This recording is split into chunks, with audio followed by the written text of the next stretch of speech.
नमस्कार मित्रांनो, मी उद्धव ढवळे. मित्रांनो, आपलं संसद हा टॉपिक संपलेला आहे आणि आता सर्वात महत्त्वाचा जो पार्ट बघायचा आहे, कॅग हे पद कुठून आलं, कसं आलं, कशासाठी आलं, का आलं, ह्या साऱ्या गोष्टी आज समजून घेणार आहोत. त्याचबरोबर त्याच्या घटनात्मक ज्या काही तरतुदी आहेत त्यासुद्धा समजून घेणार आहोत. मित्रांनो, जसं तुम्ही एखादी कंपनी पाहता किंवा जसं आपण CA हे नाव ऐकलेलं असतं, त्याचं काम काय असतं, तसंच हे काम कॅगचं असतं. जसं CA आपलं कसं ऑडिट करतात, तसं हे कॅग हे कोण आहे मित्रांनो, तर आपले जे काही फंड आहेत, घटनात्मक फंड आपण पाहिले आहेत मागच्या लेक्चरमध्ये संसदमध्ये. कोण घटनात्मक फंड म्हणजे कंटिन्युएशनल फंड्स आपण पाहिले, कोणते कंटिजेन्सी असन, कॉन्सॉलिडेटेड असन किंवा आकस्मिक निधी म्हणतो किंवा आपण संचित प्रभारित किंवा संचित निधी म्हणतो, आणि पब्लिक अकाउंट्स म्हणजे सार्वजनिक लेखे म्हणतो, सार्वजनिक निधी म्हणतो. ह्या साऱ्या जो काही निधी आहे, मग केंद्राचा असेल, राज्याचा असेल किंवा केंद्राच्या राज्याचे जे काही निगम असतील, कंपन्या असतील, सार्वजनिक कंपन्या असतील, यांचं सगळ्यांचं ऑडिट करण्याचं काम हे कॅग करतं. कॅगसुद्धा एक प्रकारे CA आहे. CA म्हणजे ते काय करतं, ऑडिट करण्याचं काम करत असतं. आणि कॅग हे जी काही आपली जी काही वित्तीय यंत्रणा आहे आपल्या देशाची, राज्याची वगैरे, ह्या वित्तीय यंत्रणेमध्ये घटनेने दिलेल्या जबाबदाऱ्या असतील किंवा संसदेने केलेल्या कायद्यानुसार असलेल्या जबाबदाऱ्या असतील, ह्यानुसार ते एक प्रकारचं वित्तीय नियंत्रण ठेवण्याचं काम हे कॅग करतं. मग आता ह्या कॅग हे पद आलं कुठून, कशासाठी आलं, हे आता गोष्टी तुम्हाला समजल्या असतील. पण कुठून आलं, तर ऑलरेडी हे 1753मध्येच हे पद निर्माण झालं होतं. कारण आपल्या भारतामध्ये कोणाची सत्ता होती, ब्रिटिशांची. ते ब्रिटिश काळातच ते 1753लाच हे पद निर्माण झालं होतं. आणि हे ऑब्व्हियसली हे ब्रिटिश जी काय सत्ता आहे किंवा ब्रिटिशांचं जे राज्य आहे किंवा इंग्लंड आहे असं, त्यांच्या राज्य रचनेनुसारच आपल्याकडे सुद्धा ते निर्माण केलं गेलेलं आहे. कारण राज्यकर्तेच ब्रिटिश होते 1753च्या दरम्यान भारतामध्ये. असो, आता भारताचे नियंत्रक व महालेखापरीक्षक.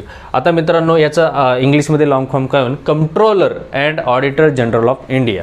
Controller and auditor general of India. आता मित्रांनो, controller and auditor general of India, आता हे पद मात्र ब्रिटिश यंत्रणेवर किंवा ब्रिटिश यंत्रणेने निर्माण केलेलं असेल किंवा ब्रिटिश यंत्रणेवर आधारित असणारं हे पद आहे, controller and auditor general of India. आता कंट्रोलर म्हणजे काय, तर हे नियंत्रक आणि ऑडिटर म्हणजे काय, लेखापरीक्षण करणारं.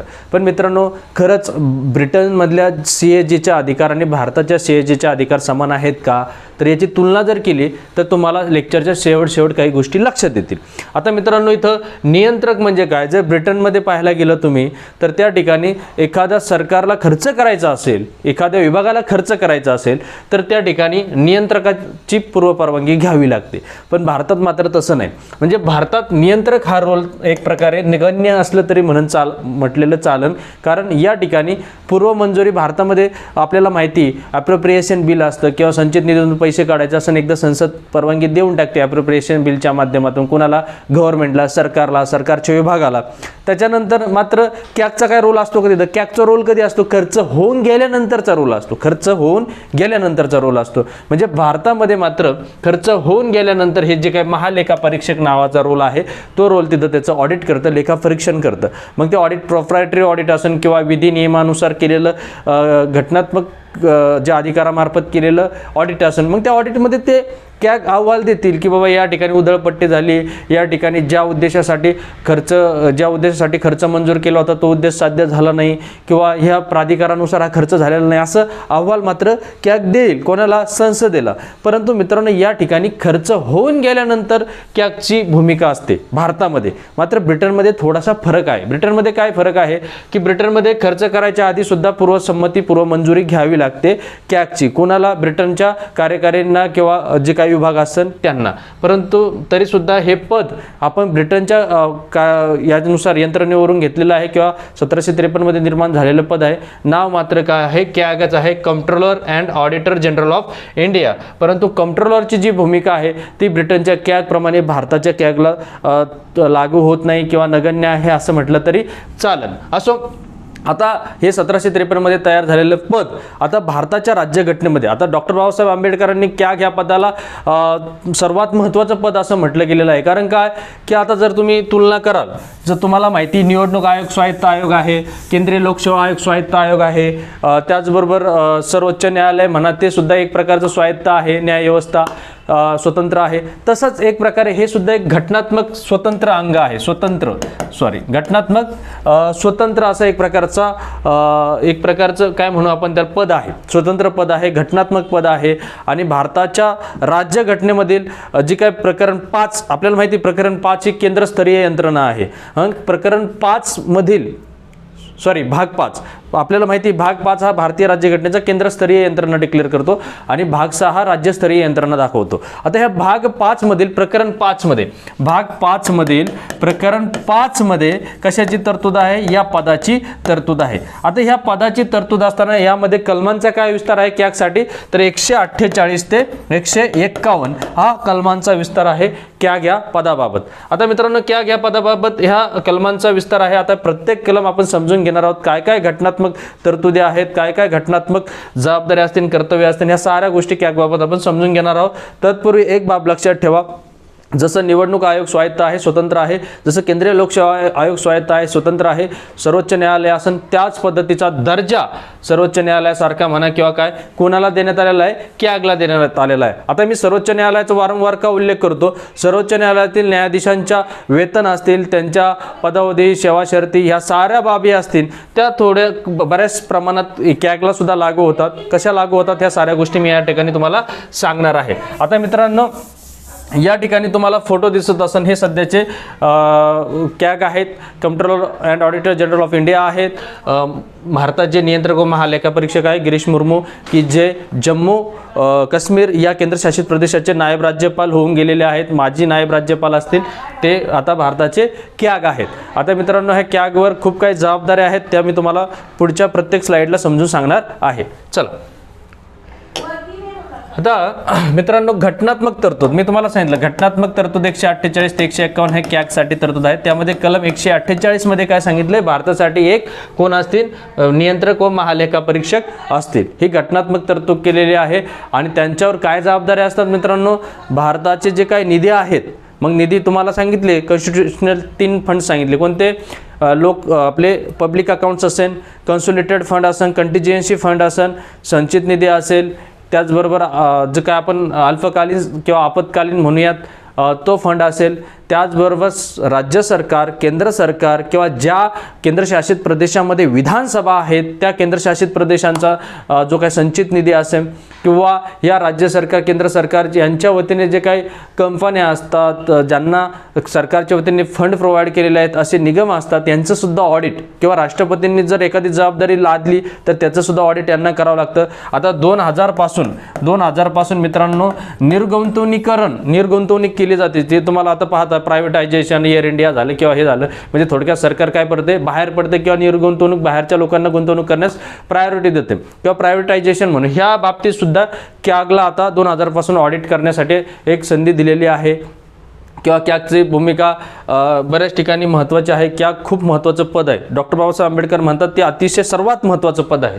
ओके, हे घटनात्मक तरतूद आहे. आता त्या घटनात्मक तरतूद या 1 बाय 1 पाहणार आहोत आपण. 148 मध्ये पदाची तरतूद आहे, 149 मध्ये त्यांचं कर्तव्य, अधिकार, सेवा शर्ती याची प्रोव्हिजन आहे. 150 मध्ये सांगितले की कॅग हे केंद्र सरकार, राज्य सरकारचे लेखे कोणत्या फॉर्मॅटमध्ये असले पाहिजे याची शिफारस राष्ट्रपतींना करतील. त्याचबरोबर 151 मध्ये सांगितले 151 नुसार कॅग हा त्यांचा जो काही ऑडिटचा अहवाल आहे तो राष्ट्रपतींना सादर करतील. 151(2) नुसार सांगितलंय एखाद्या राज्याचं जे काही ऑडिट आहे ते ऑडिट त्या सदर राज्याच्या राज्यपालांना 151(2) नुसार कॅग सादर करेल. हे प्रोव्हिजन आहेत.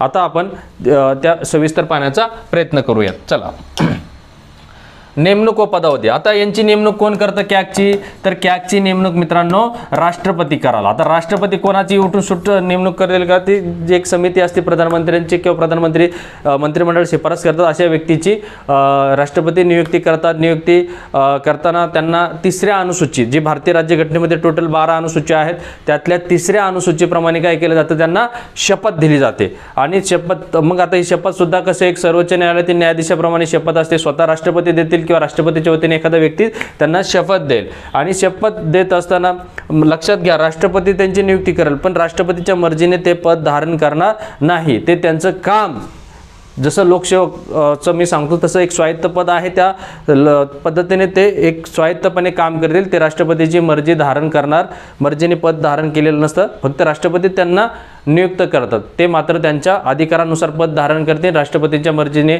पद धारण करतात असं नाही. आता त्यांना पदावरून काढायचं असं, जसं सर्वोच्च न्यायालयातील न्यायाधीशाला पदावरून काढायचं असतं, तुम्हाला माहिती न्यायालयीन चौकशी कायद्यानुसार त्यांचे आरोप सिद्ध करावे लागतात आणि नंतर मग संसदमध्ये, लोकसभा राज्यसभामध्ये विशेष बहुमताने मग सर्वोच्च न्यायालयातील न्यायाधीश पदावरून काढला जातो. अगदी तशीच प्रक्रिया सर्वोच्च न्यायालयातील न्यायाधीशाला जसं पदावरून काढण्याची प्रक्रिया आहे तशीच प्रक्रिया यांना सुद्धा पदावरून काढत असताना राबवली जाते. आता यांचा पदावधी काय असणार आहे तर मित्रांनो, यांचा पदावधी घटनेत असं काही फिक्स केलेला नाही आहे. एक सर्वोच्च न्यायालयातील सरन्यायाधीशाप्रमाणे काय किंवा न्यायाधीशाप्रमाणे की 6 वर्ष किंवा वयाची 65 वर्षे किंवा वयाची 65 वर्ष जे आधी पूर्ण होईल ते 6 वर्षे किंवा वयाची 65 वर्ष जे आधी पूर्ण होईल तो कालावधी, तो पदावधी यांच्या पदाचा असणार आहे. नेमणूक, आता नेमणूक व पदावधी आपण समजून घेतलेला आहे. त्याचबरोबर मित्रांनो, यांचं वेतन, भत्ते, सेवा शर्ती, वेतन वगैरे सगळं यांच्या समानच राहतं. कोणाचे समान?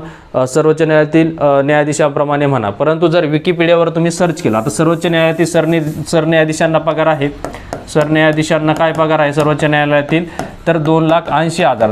2018चा काय अर्थसंकल्पामध्ये प्रोव्हिजन केले होते 2,80,000 आणि इतर न्यायाधीशांना सर्वोच्च न्यायालयातील 2,50,000 2,50,000. पण विकिपीडियावर मला आज सकाळी मी पाहिलं तर विकिपीडियावर आपल्या कॅगला 3,50,000 पेमेंट दाखवलं गेलेलं आहे. असो, सर्वोच्च न्यायालयातील न्यायाधीशांची यांची कुठेतरी तुलना केली जाते. पदावधी असन, सेवा शर्ती असन, वेतन असन आणि यांच्या पदावधी दरम्यान त्यांच्या कामावर काही प्रभाव पडावा म्हणून ह्या हेतूने किंवा त्यांच्या सेवेच्या दरम्यान, पदावधीच्या दरम्यान त्यांच्या सेवा शर्ती म्हणा, वेतन भत्ते म्हणा किंवा पेन्शन म्हणा किंवा काय जे काय असतील गोष्टी त्याच्यामध्ये सरकार त्यांना प्रतिकूल ठरेल असे बदल करणार नाही किंवा सरकारला तसे करता येणार नाही. चला, आता नेक्स्ट काय तरतूद आहे? पदाचे स्वातंत्र्य. मी तुम्हाला ते सांगितलं, त्यांना पदाचं स्वातंत्र्य आहे. जसं केंद्रीय लोकसेवा आयोगाला स्वातंत्र्य आहे, जसं न्यायालयाला स्वातंत्र्य आहे, तसंच जसं निवडणूक आयोगाला स्वातंत्र्य आहे, तसंच यांना पदाचं स्वातंत्र्य आहे. यांच्या पदावधी दरम्यान यांना प्रतिकूल ठरेल असे बदल करता येणार नाही. यांना पदावरून काढायचं असेल, राष्ट्रपती यांची नियुक्ती करेल, पण पदावरून काढायचं असेल तर यांना पदावरून काढण्यासाठी अतिशय किचकट प्रक्रिया. किचकट म्हणजे काय? यांच्यावर हलगर्जीपणा म्हणा किंवा गैरवर्तन म्हणा किंवा हे जे आरोप लागतात, जसं न्यायाधीशांवर लागतात, तर असे आरोपांची चौकशी होईल आणि चौकशी झाल्यानंतर त्यांना दोन्ही सभागृहात, लोकसभा आणि राज्यसभात विशेष बहुमताने जर ठराव प्रस्तावित पारित झाला तरच त्यांना राष्ट्रपती पदावरून काढू शकतात, अन्यथा काढता येणार नाही. म्हणजे राष्ट्रपती त्यांना नियुक्त कराल परंतु पद मात्र राष्ट्रपतीच्या मर्जीने ते धारण करणार नाही. असं पदाचं स्वातंत्र्य आहे. त्याचबरोबर त्यांचं वेतन किंवा त्यांचं जे पदावधी मी तुम्हाला सांगितलं सर्वोच्च न्यायालयातील न्यायाधीशांप्रमाणेच असतं किंवा त्यांना ते एक प्रकारचा का बाबा स्वातंत्र्य दिलं? कारण ते कोणाचं ऑडिट चेक करणार असतात? ते सरकारचं ऑडिट चेक करणार असतात. आणि त्याचबरोबर त्यांना निवृत्त झाल्यानंतर कोणत्याही सरकारी सेवेतील, मग राज्य सरकार असेल किंवा केंद्र सरकार असेल, अशा यांच्या सरकारी कोणतीही त्यांना नोकरी करता येणार नाही. जसं न्यायाधीशांच्या बाबतीत आहे तसंच. परंतु एखादं घटनात्मक पद असेल तर ती बाब वेगळी राहते. जसं की काही न्यायाधीशांना राज्यपाल केलं गेलं काही राज्यांचं, परंतु त्या ठिकाणी सुप्रीम कोर्टने काय सांगितलं की ती एक सरकारची नोकरी नाही, ते एक घटनात्मक पद आहे. तर सरकारच्या सेवेतील नोकरी करण्यास यांना प्रतिबंध केलेला आहे निवृत्तीनंतर किंवा रिटायर झाल्यानंतर. असो, हे त्यांचं पदाचं स्वातंत्र्य आहे. त्याचबरोबर त्यांच्या कार्यालयाचा खर्च किंवा त्यांचा पगार, वेतन हे सगळं भारताच्या संचित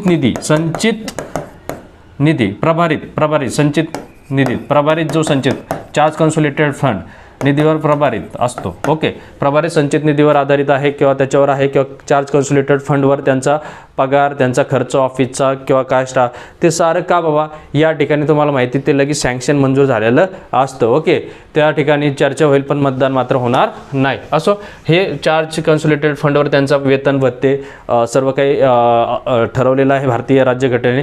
त्याचबरोबर त्यांचा जो स्टाफ त्यांना घ्यायचा असतो त्या स्टाफच्या नियुक्तीबाबत, निवडबाबत जसं न्यायालय स्वतःचे नियम बनवून बनवू शकतात किंवा न्यायालयाच्या नियमांचा विचार केला जातो. तसंच या ठिकाणी सुद्धा यांचा स्टाफ, यांचे कर्मचारी हे नियुक्त करत असताना कॅगचे जे नियम आहेत, कॅगच्या माध्यमातून त्यांचे विचारविनिमय करूनच त्यांची नियुक्ती केली जाईल. हे पदाचे स्वातंत्र्य या ठिकाणी दिलेलं आहे. चला पुढे नेक्स्ट, कर्तव्य व अधिकार. आता मित्रांनो कलम 149 मध्ये कर्तव्य व अधिकार, यांचं कर्तव्य काय आहे, यांचा अधिकार काय. आता मित्रांनो यांना अधिकार कुठून प्राप्त होतात, तर यांना अधिकार भारतीय संविधान, यांना अधिकार कुठून प्राप्त होतात, भारतीय संविधान आणि संसदेने बनवलेले कायदे, संसदेने केलेले कायदे हे काय करतात, अधिकार प्रदान करतात. आता भारतीय संविधानाने त्यांना अधिकार दिलेले आहेत काय, भारत देशाचे किंवा केंद्र सरकारचे म्हणा, भारत देशाचे असन किंवा राज्यांचे असन किंवा ज्यांना ज्यांना विधानसभा आहे असे केंद्रशासित प्रदेशांचे म्हणा, या सर्वांचे संचित निधी, त्याचबरोबर पब्लिक अकाउंट असन, आकस्मिक निधी असन, या साऱ्या निधींचं काय करायचं, ऑडिट करायचं. त्याचबरोबर राष्ट्रपतींनी एखादी जबाबदारी दिली किंवा सार्वजनिक कंपनी असन यांचं ऑडिट करण्याची ही जबाबदारी आहे. त्याचबरोबर संसदेने केलेले कायदे, संसदसुद्धा काही कायदे करू शकतं, जसं की 2000 पासून आता निर्गुंतवणूक जे आहे त्याच्यावर सुद्धा आता हे ऑडिट करण्याचं काम करेल कोण, कॅग. आता याबाबत एक कायदा बनवला होता 1971ला. काय कायदा बनवला होता, भारताचे नियंत्रक व महालेखापरीक्षक, भारताचे नियंत्रक व महालेखापरीक्षक यांचे कायदे, यांचे अधिकार, कर्तव्य आणि सेवा शर्ती याबाबत 1971ला कायदा बनवला होता. आणि यात काय केलं होतं, ह्या कॅग्स किंवा भारताचे नियंत्रक व महालेखापरीक्षक यांचे लेखाविषयक कर्तव्य काढून घेतलं होतं. कधीपासून, लेखाविषयक जे कर्तव्य आहेत ते कर्तव्य 1976ला काढून घेतलं. मित्रांनो हे लेखाविषयक कर्तव्य 1976ला काढून घेतलं, ते फक्त आणि फक्त केंद्राच्या बाबतीत, राज्याच्या बाबतीत नाही. म्हणजे लेखाविषयक कर्तव्य काय, लेखा बनवणं, त्यांचं मेंटेनन्स ठेवणं, तेच की लेखा बनवणं, त्यांचं मेंटेनन्स ठेवणं, त्यांचं अनुरक्षण करणं, ह्या साऱ्या बाबी आता त्यासाठी लेखा विभागाकडे दिलेल्या आहे किंवा त्याच्यासाठी वेगळा लेखाधिकारी असतो. परंतु राज्याच्या बाबतीत मात्र लेखाधिकाऱ्याची अशी तरतूद नाही. राज्याचे जे काय, ज्यांना विधानसभा आहेत ते राज्य असतील किंवा जे केंद्रशासित प्रदेश असतील ज्यांना विधानसभा, ह्यांचे जे काही राज्यांचे लेखे ठेवण्याचं, अनुरक्षण करण्याची जबाबदारी मात्र यांच्यावरच आहे. कोणावर, लेखापरीक्षकावर. फक्त केंद्राचे जे लेखे आहेत ते ठेवण्याचे, त्याचे अनुरक्षण करण्याचे काम याच्यासाठी लेखाधिकारी असणारे. केंद्राच्या बाबतीतलं जे काही लेखाविषयक अधिकार आहेत ते अधिकार काढून घेतलेत आणि ते लेखाधिकाऱ्याला दिलेले आहेत.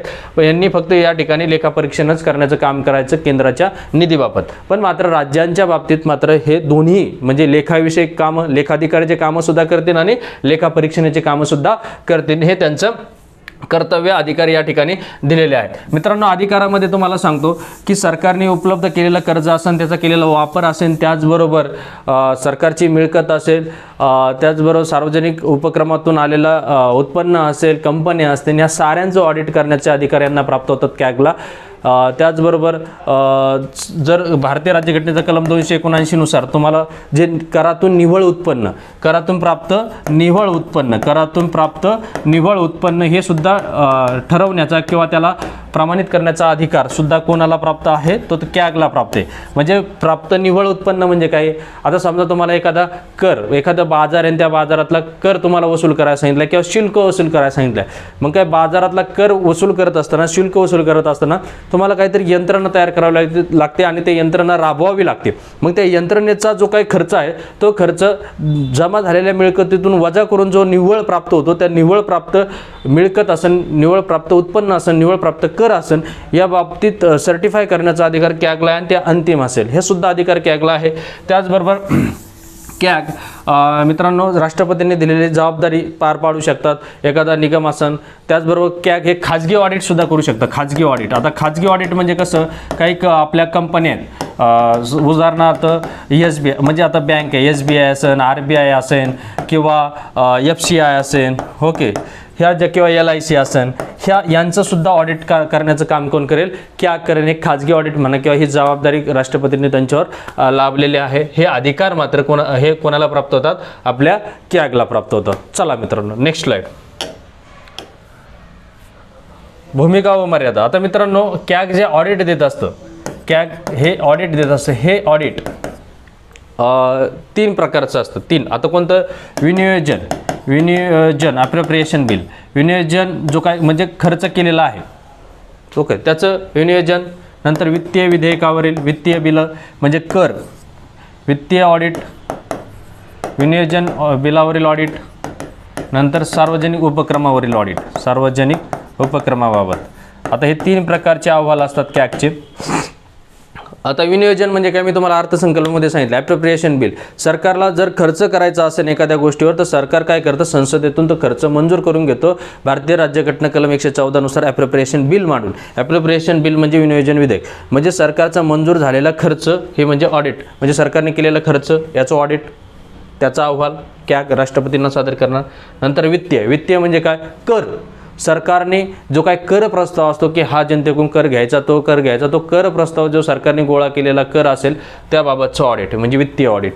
आणि तिसरं सार्वजनिक उपक्रम. सार्वजनिक उपक्रम म्हणजे काय, सार्वजनिक कंपन्या असत्या, नवरत्न महारत्न काय असतील त्या, यातून जे काही मिळकत उत्पन्न वगैरे जमा खर्च, ह्या जमा खर्चांचं ऑडिटसुद्धा करण्याचं काम कोण करेल, कॅग.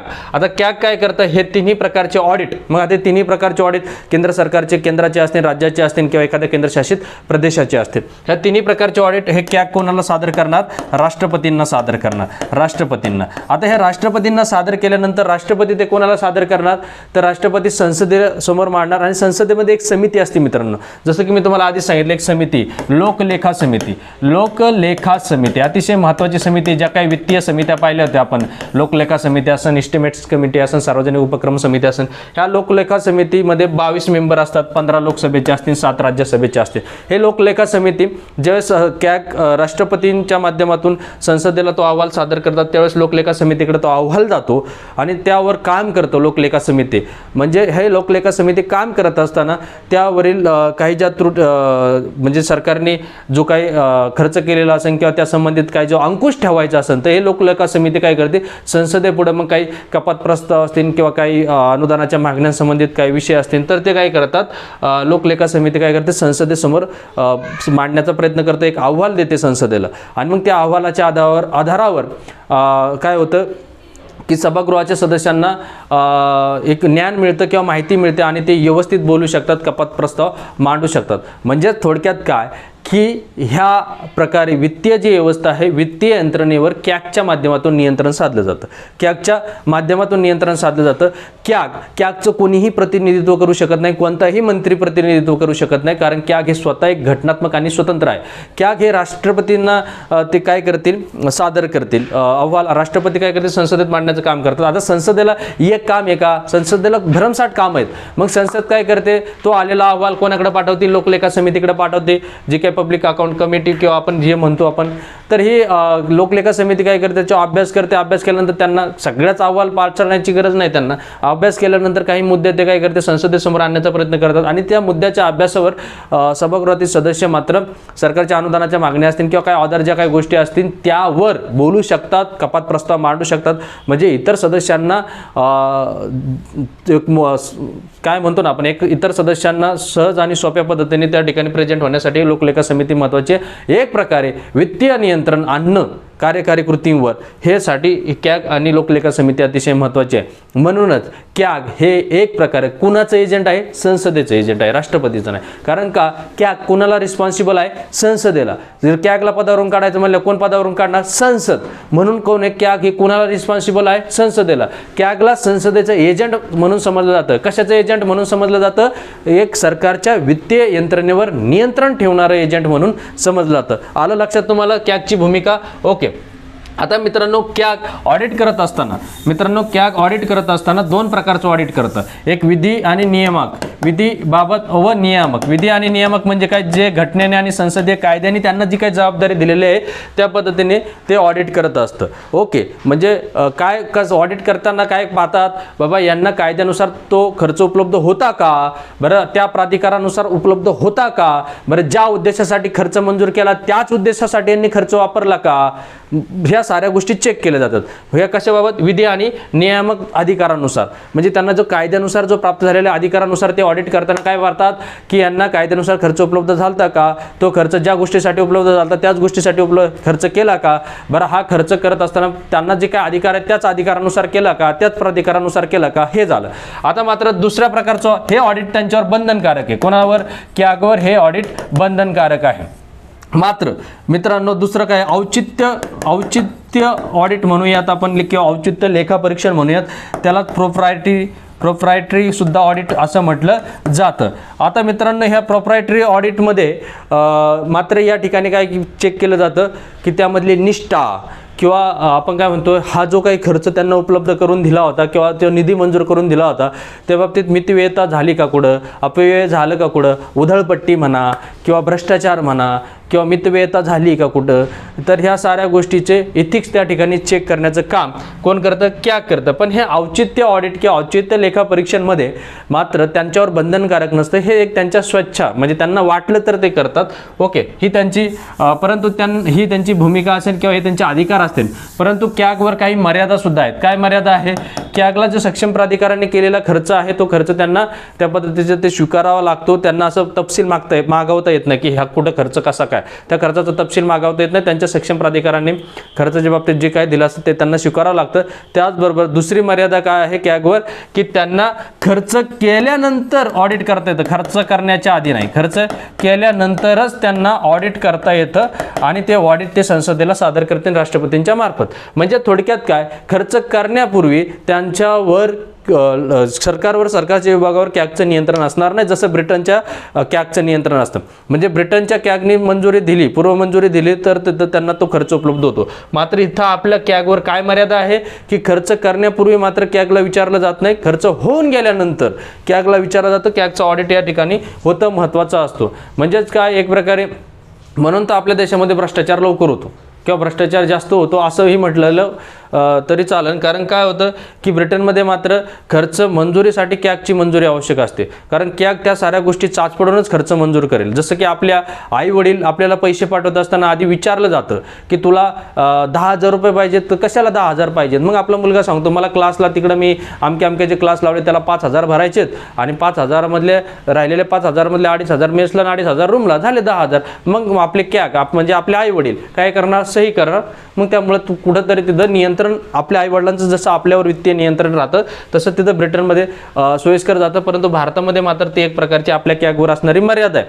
खर्च झाल्यानंतरच त्यांना ते हे करता येतं. त्याचबरोबर अजून काय मर्यादा आहे आपल्या कॅगवर? ज्या काही आपल्या गुप्त यंत्रणा आहेत, गुप्त संस्था आहेत, जसे रॉ, IB वगैरे, त्यांचं ऑडिट कॅगला करता येत नाही. कारण रॉ, IB हे देशाची सुरक्षा हा देशातील सगळ्यात मोठा कायदा आहे. देशाच्या सुरक्षेसाठी रॉला, IBला निधी कुठं कमी पडू नये म्हणून ह्या उद्देशाने कॅगपासून सुद्धा त्यांना दूर ठेवलेलं आहे. तिथं त्यांना काही हिशोब किताब विचारला जाणार नाही. वेळ आली त्यांना समजा आपला रॉचा एजंट आहे आणि त्याला जर माहिती पाकिस्तानातून प्राप्त करायची असेल तर त्याला त्या ठिकाणी पाकिस्तानचे काही एजंट फोडायचे असतील तर त्याला त्या एजंट लोकांची मागणी जर करोडो रुपयांची असेल आणि इथं कॅगची त्या ठिकाणी देशाच्या सुरक्षेसाठी वेळप्रसंगी द्यावाही लागतात.